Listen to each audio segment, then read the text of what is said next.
Selamat pagi Bapak Ibu Dewan Juri. Perkenalkan, saya Catherine Audrey Corelius dari SMP Strada Santa Maria II. Hari ini saya ingin menceritakan sebuah legenda yang berasal dari Provinsi Banten, yaitu legenda Batu Kuwung. Legenda ini menceritakan tentang seorang kepala desa yang memiliki sifat yang sangat kejam dan semena-mena terhadap rakyatnya. Ia menguasai hampir seluruh lahan pertanian dan ia mempekerjakan para rakyatnya dengan upah yang sangat kecil. Bahkan ia tak segan untuk menyiksa rakyatnya jika ada yang berani membantah perkataannya. Kepala desa ini hidup dengan harta yang sangat melimpah hasil dari memeras keringat rakyat. Sedangkan para rakyatnya hidup dalam kesengsaraan dan kelaparan. Waktu terus berjalan tanpa ada perubahan, sampai suatu hari datang seorang kakek tua dengan pakaiannya yang sangat kumuh ke rumah si kepala desa. Para penjaga yang melihat itu meneriaki si kakek itu dan mengusirnya. "Hei kakek tua, apa yang kamu lakukan di sini? Pergi sana!" Tapi kakek itu hanya diam saja. Dia tidak menanggapi perkataan para penjaga. Karena suasananya semakin riuh, akhirnya si kepala desa keluar dari rumahnya. Ia bertanya pada anak buahnya, "Hei pengawal, apa yang terjadi? Kenapa kalian sangat ribut?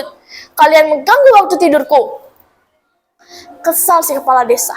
Salah satu anak buahnya melapor kepadanya, "Maafkan kami Tuan, kami tidak bermaksud. Kami hanya mengusir kakek ini saja. Terlihat dari pakaiannya sepertinya dia seorang pengemis Tuan." Mendengar laporan itu, si kepala desa menjadi marah.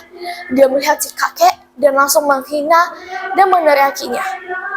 Karena tidak ada pilihan lain, akhirnya si kakek pergi dari rumah si kepala desa. Esok harinya, si kakek datang lagi.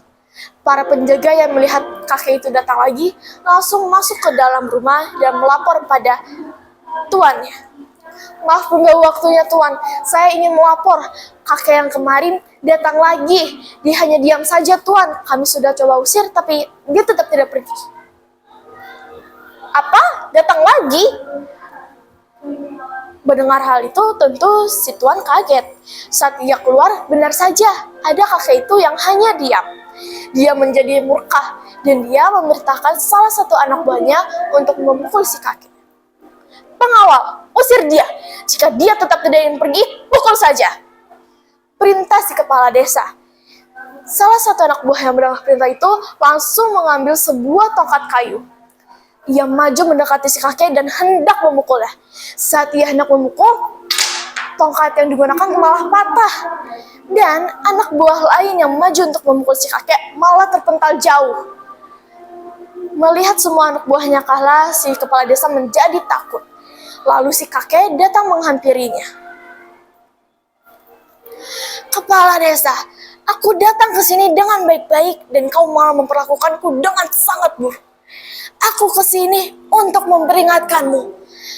Tunggulah esok pagi dan kau akan lihat hasil dari perbuatanmu. Semua orang yang berbuat buruk akan mendapatkan hasilnya. Camkan itu," ucap si kakek. Setelah mengatakan itu, si kakek hilang dari hadapan si kepala desa tanpa meninggalkan jejak. Malam berganti pagi dan kepala desa terbangun dari tidurnya dengan perasaan yang sangat terkejut. Karena seluruh tubuhnya kaku, tidak bisa digerakkan. Kepala desa panik ketakutan, dia langsung memanggil anak buahnya. "Pengawal, pengawal, tolong aku, tubuhku tidak bisa digerakkan." Banyak tabib yang berdatangan untuk menyembuhkannya, tapi sayangnya tidak ada satupun yang berhasil. Suatu ketika si kakek datang lagi ke hadapannya. Si kepala desa langsung memohon-mohon kepada si kakek untuk menyembuhkannya. "Kakek, tolonglah aku, maafkan aku, tolong sembuhkan aku." Si kakek terlihat berpikir, sampai akhirnya dia mengatakan, "Kepala desa, jika kamu ingin sembuh, maka ada 3 syarat yang harus kamu lakukan. Pertama, kamu harus meninggalkan sifat kejammu itu, maka kelumpuhanmu akan berkurang sedikit. Kedua, kamu harus pergi ke Gunung Karang dan bertapa di Batu Cekung selama 40 hari. Dan Ketiga, setelah itu, kamu harus memberikan seluruh hartamu kepada para rakyat. Mendengar hal itu, si kepala desa langsung setuju. Ia meninggalkan sifatnya yang kejam, dan benar saja, setelah itu kelumpuhannya berkurang sedikit. Dia berjalan dengan tertatih-tatih. Dia berjalan ke Gunung Karang menelusurinya untuk mencari batu cekung. Tak butuh waktu yang lama, ia langsung menemukannya. Ia bertapa di batu cekung selama 40 hari. Pada hari ke-40, dia tiba-tiba muncul sebuah mata air panas di sebelahnya. Melihat hal itu, si kepala desa langsung menghentikan kegiatannya. Dia berjalan ke mata air panas tersebut dan berendam di dalamnya. Tiba-tiba seluruh tubuhnya terasa segar. Kelumpuhan yang dialaminya sembuh total.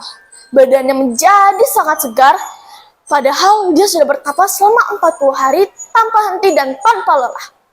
Dia langsung kembali ke desanya. Sekembali di desanya, dia langsung membagikan seluruh hartanya kepada rakyatnya. Dan dia juga memberikan lahan yang ia miliki kepada para petani. Ia hanya menyisakan sepetak kecil untuk dia menyambung hidup. Sekarang, mata air panas tersebut dikenal sebagai pemandian Batu Kung, yang artinya batu cekung tempat si kepala desa bertapa. Teman-teman, dari cerita tadi kita belajar bahwa ketika kita memiliki jabatan yang lebih tinggi, kita tidak boleh sombong. Kita harus tetap menghormati orang yang ada di bawah kita. Derajat bukanlah hal yang penting, karena etika nomor 1. Sekian cerita dari saya, terima kasih, salam IMDG.